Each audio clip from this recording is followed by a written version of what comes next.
Berbahagia pemangku manakib Bapak Haji Hendro dan Ibu Hajah Yusnida. Semoga beliau beserta keluarga senantiasa mendapatkan kajembaran rahmaniyah dari Allah Subhanahu wa Ta'ala. Ikhwan akhwat di seluruh penjuru dunia yang sedang mengikuti acara manakib online pada malam hari ini, yang saya cintai, yang saya banggakan. Hari ini 17 Agustus 2025, genap 80 tahun Indonesia merdeka. Tanbih berisi 4 materi pokok: cinta agama, taat negara, soheh ritual, dan peduli sosial. Tanbih menginginkan negara Kesatuan Republik Indonesia ini menjadi bagian daripada sepotong surga yang ada di muka bumi. Dan itu bukan omong kosong. Keinginan Tanbih itu tercermin dari 9 pilar peradaban dunia. Dalam artian, apa yang saya sampaikan itu merupakan keinginan kita semua sebenarnya. Karena itu merupakan wasiat resmi dari guru agung kita, dari pengarsa Abah Sepuh.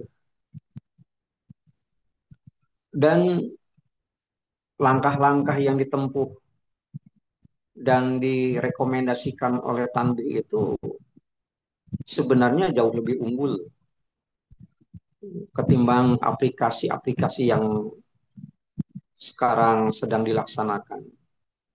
Meskipun sudah barang tentu dilihat dari sana sini sangat dipastikan harus berbeda karena kondisi.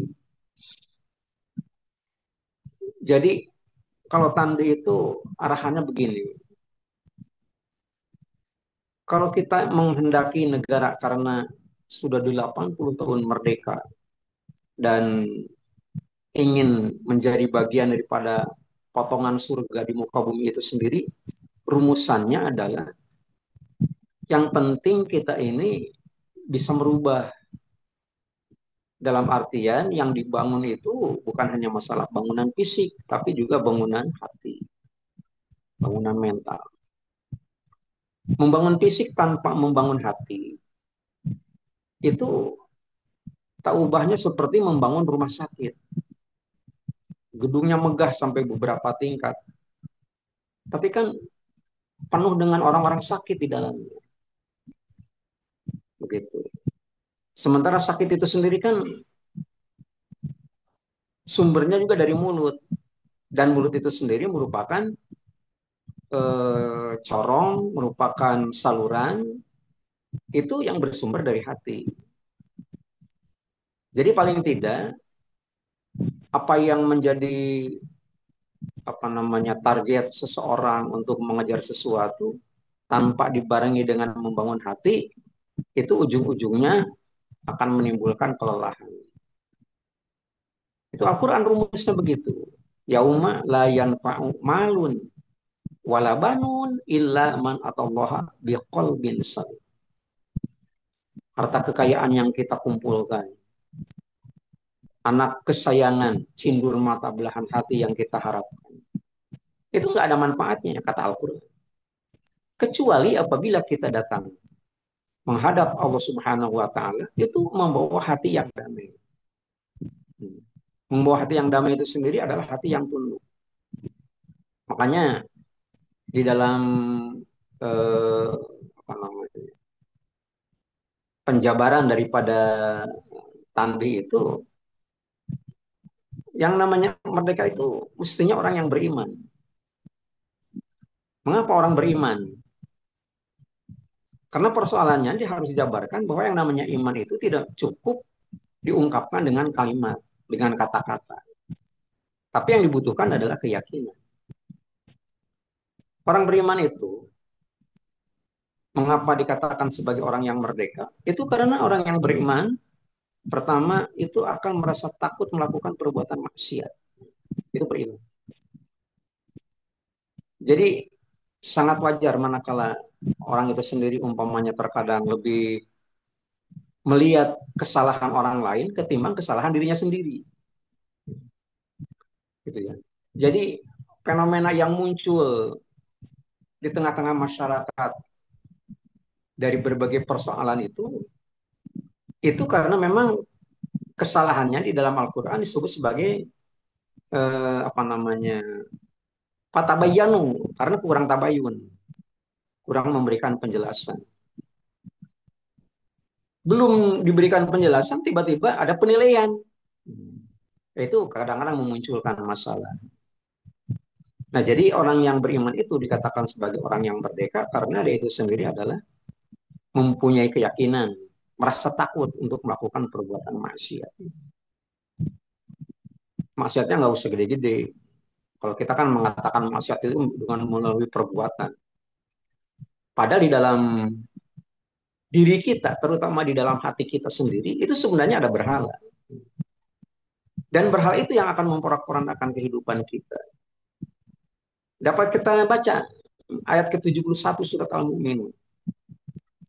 Walawit taba'a al-haqqu, apabila kebenaran itu dipaksa untuk ittaba'a, untuk mengikuti ahwa'ahum. Jika satu kebenaran itu dipaksa untuk mengikuti hawa nafsu, itu sudah bisa diperkirakan ujungnya. Apa dampak daripada memaksa kebenaran harus mengikuti hawa nafsu?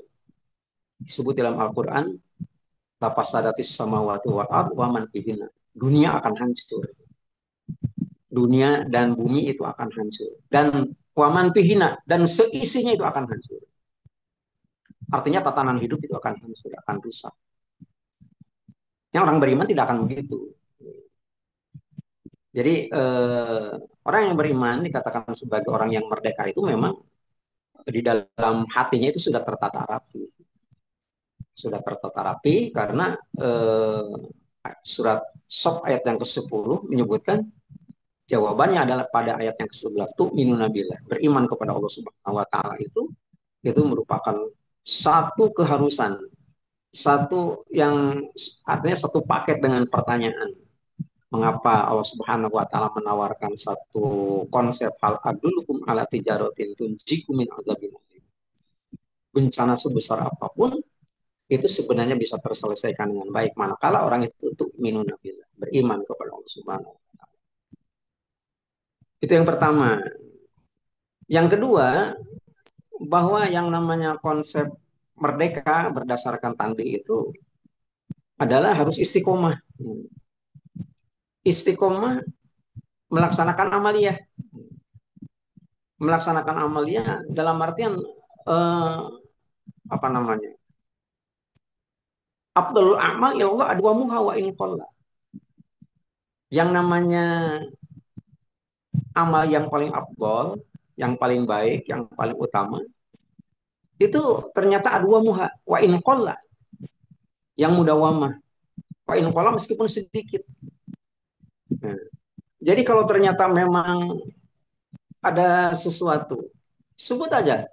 Umpamanya kita belum mampu untuk melakukan semua amalia, sementara kita punya amalia yang sedikit, tetapi itu yang diistiqomahkan, bisa jadi itu merupakan nilai tertinggi ketimbang amalia yang begitu banyak yang kita lakukan, tetapi tidak istiqomah. Ini konsep semacam begitu kan sudah hal yang yang terbiasa kita lakukan. Bukan hanya sekedar teoritis bagi kita, tapi sudah merupakan satu bentuk amalia yang di dalamnya merupakan bagian tak terpisahkan daripada kewajiban kita yang harus kita lakukan setiap hari. Nah, jadi istiqomah di dalam melaksanakan amal itu. Nah, tetapi persoalan itu muncul apabila ternyata memang keistiqomahan itu sendiri dibatasi oleh hal-hal tertentu yang terkait dengan masalah apa namanya seperti juga disabdakan oleh Rasulullah Shallallahu Alaihi Wasallam. Kalimunas biqadri uqulihim. Kalau ngomong disesuaikan dengan kemampuan otak orang yang diajak ngomong. Gitu. Yang namanya ngomong kan tidak mesti pakai mulut, bisa saja pakai gerak, bisa saja pakai simbol dan lain sebagainya. Dan tidak menutup kemungkinan apa yang dilakukan tidak menggunakan pola yang resmi itu sendiri itu bisa bisa lebih efektif untuk menyampaikan dakwah Islam. Jadi bukan apa namanya bukan satu-satunya cara yang kita ketahui kemudian itu yang paling benar, tidak begitu. Dalam artian eh, kalau ternyata memang orang yang beriman itu merupakan orang yang terbaik dari sisi merdeka melakukan suatu amalia, itu afdol yang pertama adalah eh, yang dikatakan sebagai mudawam. Itu yang kedua. Yang ketiga, yang dikatakan sebagai orang beriman itu, dikatakan sebagai orang yang merdeka itu adalah dia itu selalu menjunjung akhlakul karimah. Menjunjung akhlakul karimah itu sendiri umpamanya begini. Eh, Pola yang dikembangkan oleh Syekh Mursyid, oleh pengaras Abah itu sendiri, banyak kan orang yang datang kepada Abah, minta karomah dan sebagainya. Abah sebagai mursyid wajib untuk menyembunyikan karomah. Nggak mungkin karomah itu di apa ya, artinya diperlihatkan kepada masyarakat, nggak mungkin. Karomah itu harus disembunyikan. Kitmanul karomah namanya. Meskipun secara fakta ada beberapa hal menurut kita barangkali itu dikatakan sebagai karomah yang tidak mampu, tidak bisa disembunyikan. Karena apa? Karena terlihat nyata oleh masyarakat. Semacam pengersa abah, keistiqomahan abah di dalam melaksanakan amalia itu adalah karomah. Dan itu tidak bisa disembunyikan karena orang semuanya tahu, semuanya melihat. Kemudian kasih sayang pengarsa abah kepada siapapun itu juga karomah. Dan itu tidak bisa disembunyikan karena abah nggak pernah membeda-bedakan orang. Orang berpangkat kah, orang bergelar kah dan sebagainya itu sama saja di hadapan abah nggak ada. Kecuali kalau memang orang itu sudah polanya sudah seperti abah. Yang saya maksudkan begini, setelah abah Anom berpulang kan pertama sekali nama Abah Awas disebut di Suryalaya itu pada waktu acara Manaqib. Dr. Andes Kiai Haji Kamaludin yang membacanya. Membaca tawasul. Itu kan biasanya berakhir pada kalimat Syekh Ahmad Sohibul Wafatajul Arifin. Ini dilanjutkan dengan Syekh Muhammad Abdul Ghasirul Masud. Seketika kan sontak masyarakat itu banyak yang protes. Siapa itu? Dan sebagainya. Gitu. Itu kalau orang merasa apa namanya, merasa tersanjung dengan ucapan eh, namanya dicantumkan pada tawasul itu, tentu komentarnya adalah komentar kebanggaan. Tapi pada saat Abah menyampaikan khidmat ilmiah, itu kalimatnya sederhana. Begitu mengucapkan salam, mengawali khidmat ilmiah, Abah hanya mengatakan, sejak saya mengenal Abah Anom, tinggi badan saya tetap 165 cm dan sampai kapanpun tetap 165.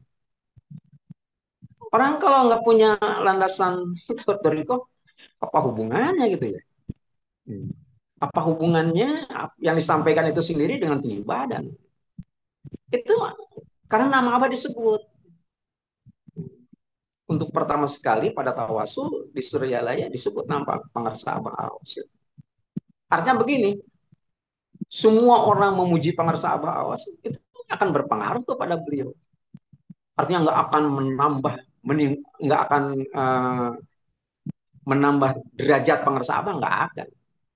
Atau semua orang menghina gitu ya. Itu nggak akan menjatuhkan martabat. Karena apa? Karena itu adalah istiqomah. Menjunjung tinggi kemuliaan. Nah itu yang diterapkan semacam begitu. Kalau kita kan lebih senang ngoreksi orang ketimbang diri sendiri kalau kita semacam begitu.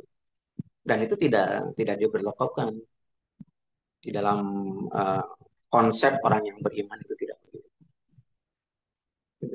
Nah yang terakhir yang barangkali uh, bukan berat ya, dalam artian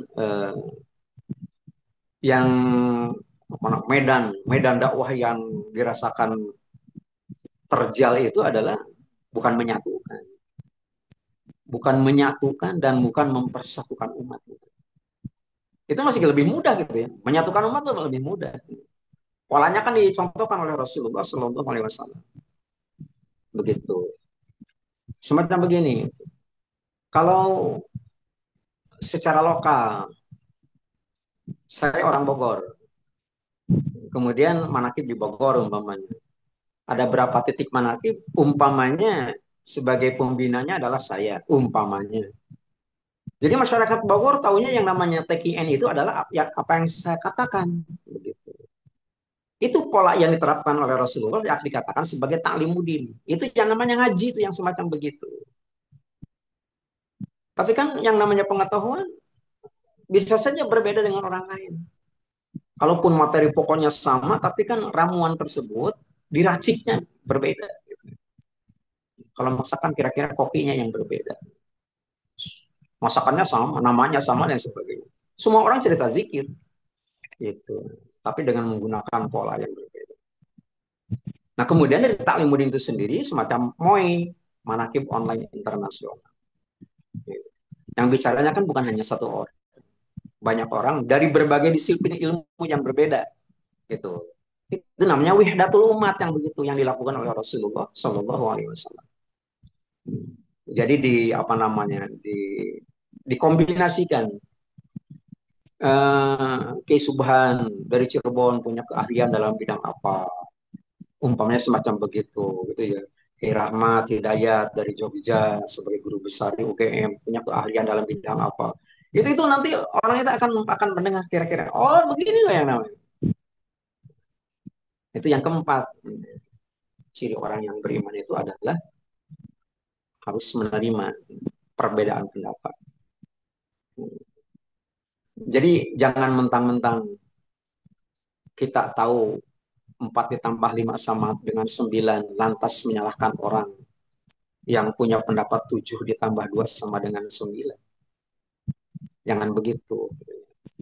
Bisa saja orang sengaja umpamanya tidak melakukan sesuatu itu karena ada tujuan khusus.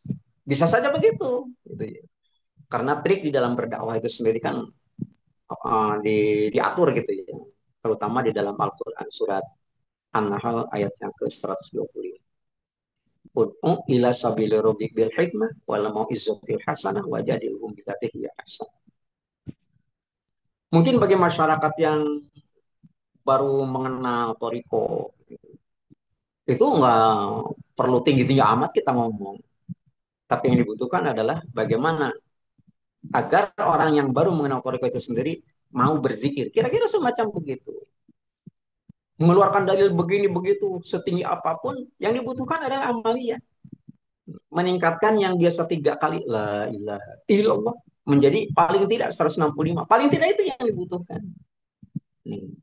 Itu bil hikmah namanya begitu.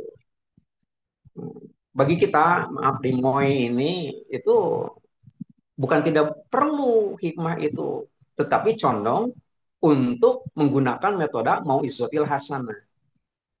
Itu nggak usah ngomongin surga, nggak usah ngomongin siksa, macam-macam, semacam begitu kira-kira.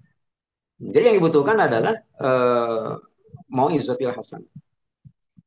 Mau izotil hasan itu sendiri, itu yang diterapkan oleh para sahabat. Itu yang saya maksudkan adalah ilmu amaliyah, amal ilmiah. Itu mau izotil hasan. Ilmu amaliyah adalah sekecil apapun ilmu yang kita terima dari para sahabat sebagai mursyid, itu harus diamalkan. Tapi amal ilmiah yang kita lakukan juga harus bersandarkan hukum. Itu dalam artian ada ketentuan yang baku. Dan sudah bang tentu di sana sini ada titik-titik yang kita perlu untuk mempertimbangkan. Ada rambu-rambu. Nah, rambu-rambu itu sendiri bisa saja orang itu akan lebih brutal umpamanya apabila ternyata kita paksakan harus begini. Itu tidak boleh sampai begitu. Makanya kan dalam ilmu apa namanya usul fikih ya, ilmu usul fikih ada satu patokan. Darul mafasid muqaddamun ala jalbil masolih gitu. Menolak kehancuran itu harus diprioritaskan ketimbang kita mengejar kemaslahatan. Tujuannya bagus umpamanya gitu, tapi akan menghancurkan. Itu harus di nomor dua akan dulu gitu. Tapi yang penting adalah di persatu. Nah ini kalimat-kalimat semacam demikian di dalam tanbih yang menjadi acuan kita di dalam beramal itu yang dirasakan berat itu adalah menerima perbedaan. Menerima perbedaan dalam artian merupakan satu dari sekian banyak ciri orang yang beriman. Saya kerucutkan lagi dalam rangka mensyukuri nikmat kemerdekaan Republik Indonesia yang ke-80 pada hari ini. Di dalam tanbih itu sangat mengharapkan bahwa kita menjadi potongan surga di muka bumi. Dalam artian harus lebih bisa dinikmati. Itu kan. Mengapa itu yang saya sampaikan? Karena di dalam tanbih mengutip ayat ke-112 daripada salah satu ayat Al-Quran. Surat An-Nahl ayat yang ke-112. Kalimat resminya kan begini. Wadorobobohu masalan koryatan kanat aminatan mutmainah. Ya'tiha rizkuha rogodan min kulli makanin. Itu ya. Jadi Allah telah membuat satu contoh, ada satu negara gemah ripah wah jinawi. Tak kurang suatu apapun. Ya'tiha rizkuha. Rizkinya datang dari berbagai sisi. Artinya PAD-nya, pendapatan asli daerahnya itu dari berbagai sektor. Tapi penyakitnya satu. Pakaparot di anumila. Itu Al-Quran. Pakaparot di anumila. Tetapi penduduknya, isinya, itu adalah kufur. Nikmat kepada Allah Subhanahu wa Ta'ala. Itu yang saya maksudkan mengapa pembangunan fisik perlu disertai dengan pembangunan hati. Karena apabila An-Nahl 112 itu sendiri dijadikan acuan pokok, mesti bukan hanya masalah fisik, tapi juga masalah hati. Jangan sampai membangun Indonesia tak ubahnya seperti membangun rumah sakit. Bangunannya megah, tetapi penghuninya adalah orang sakit. Demikian, meskipun tidak terlampau sistematis, mudah-mudahan bermanfaat bagi kita. Paling tidak kita bisa tahu apa yang bisa kita lakukan dan apa yang tidak perlu kita lakukan agar hari ini bisa lebih baik dari kemarin. Mengamini doa paten pengersahabat, Allah berkahi semuanya. Allah berkahi segalanya. Allah berkahi selamanya dengan karomah guru agung yang mulia pengersahabat. Al-Fatihah. A'udzu billahi minasyaitonir rajim. Bismillahirrahmanirrahim. Alhamdulillahi rabbil alamin arrahmanir rahim maliki yaumiddin. Iyyaka na'budu wa iyyaka nasta'in ihdinas siratal mustaqim. Siratal ladzina an'amta 'alaihim ghairil maghdubi 'alaihim waladdallin. Sekian kurang lebihnya mohon maaf. Wassalamualaikum warahmatullahi wabarakatuh.